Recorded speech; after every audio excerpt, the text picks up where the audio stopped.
പൊതുവെ നമ്മൾ ചർച്ച ചെയ്ത് പരിചിതമായ ഒരു വിഷയമാണ് പ്രൊജക്റ്റ് ബ്ലൂ ബീം എന്നതുകൊണ്ട് തന്നെയാണ് അതിനെ ഞാനിവിടെ മെൻഷൻ ചെയ്തത്. പക്ഷേ നമ്മൾ ഇനി പറയാൻ പോകുന്ന വിഷയം പ്രൊജക്റ്റ് ബ്ലൂ ബീമിൻ്റെ അച്ഛനായിട്ട് വരുന്ന ചില വിഷയങ്ങളാണ്. അതായത് പ്രൊജക്റ്റ് പലാഡിയം, പ്രൊജക്റ്റ് നെമസിസ്.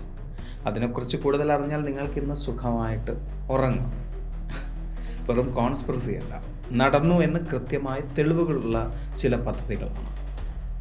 കോൾഡ് വാർ കാലത്ത് അമേരിക്കൻ മിലിറ്ററി പരീക്ഷിച്ചൊരു രഹസ്യ സിസ്റ്റമാണ് പ്രൊജക്റ്റ് പല്ലാഡിയം. 1960കളിൽ CIA നടത്തിയ ഔദ്യോഗിക രഹസ്യ ഓപ്പറേഷൻ. ആ കാലങ്ങളിൽ ക്യൂബൻ മിസൈൽ പ്രതിസന്ധി നടക്കുന്ന സമയമാണ്. സോവിയറ്റ് യൂണിയൻ അവരുടെ ഏറ്റവും മാരകമായ റഡാർ സിസ്റ്റങ്ങൾ, അതായത് P-14 ടോർക്കിംഗ് റഡാർ പോലുള്ളവ ക്യൂബയിൽ സ്ഥാപിച്ചു. അമേരിക്കയുടെ പുത്തൻ ചാരവിമാനമായ A-12 ഓക്സ്കാർഡ് റഷ്യൻ റഡാറുകൾക്ക് കണ്ടുപിടിക്കാൻ പറ്റുമോ എന്ന് CIAക്ക് അറിയണമായിരുന്നു. അതിനായി CIA വികസിപ്പിച്ചെടുത്ത അതീവ രഹസ്യ ഇലക്ട്രോണിക് സിസ്റ്റമാണ് പലാഡിയം. ക്യൂബൻ തീരത്ത് ഒരു അമേരിക്കൻ യുദ്ധക്കപ്പൽ ഈ പലാഡിയം ട്രാൻസ്മിറ്ററുമായി നിന്നു.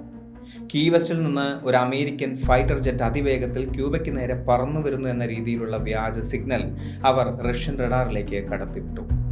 റഷ്യൻ റഡാർ ഓപ്പറേറ്റർമാർ സ്ക്രീനിൽ നോക്കുമ്പോൾ ദാ ഒരു വിമാനം പാഞ്ഞു വരുന്നു.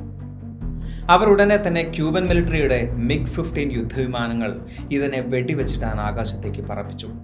റഷ്യൻ പൈലറ്റുമാർ ആകാശത്ത് വന്ന് നോക്കുമ്പോൾ അവിടെ വായു മാത്രം, ഒരു വിമാനവുമില്ല.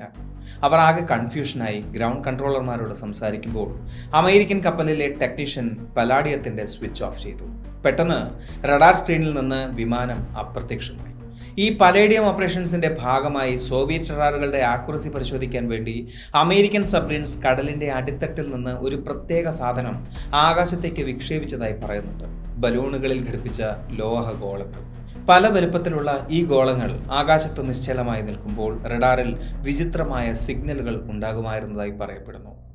ഇനി നേരത്തെ പറഞ്ഞ മൊസുൽ ഓർബിലേക്കൊന്ന് പോകാം. അതായത് പെൻറ്റഗൺ പുറത്തുവിട്ട UAP വീഡിയോകളിൽ ഏറ്റവും പ്രശസ്തമായ UFOകളിൽ ഒന്നാണ് മൊസുൽ ഓർബ്, അതായത് മെറ്റാലിക് ഗോളം.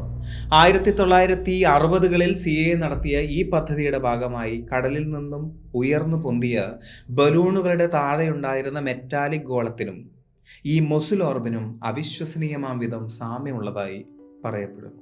കാലങ്ങൾക്ക് മുമ്പ് ഉപയോഗിച്ചിരുന്ന റഡാർ ജാമറുകളെ കുറിച്ച് കേട്ടിട്ടില്ലേ? അതായത് ശത്രുവിൻ്റെ റഡാറിൻ്റെ സ്ക്രീനിനെ ബ്ലാങ്ക് ആക്കി മാറ്റാനാണ് റഡാർ ജാമറുകൾ ഉപയോഗിച്ചിരുന്നത്. എന്നാൽ സ്ക്രീനിനെ വെറും ബ്ലാങ്ക് ആക്കി മാറ്റാതെ കൃത്രിമമായി ഇല്ലാത്തൊരു വസ്തുവിനെ കാണിക്കാൻ സാധിക്കുമോ എന്ന ചിന്തയിൽ നിന്നുമാണ് പ്രോജക്റ്റ് നെമസിസ് ആരംഭിക്കുന്നത്.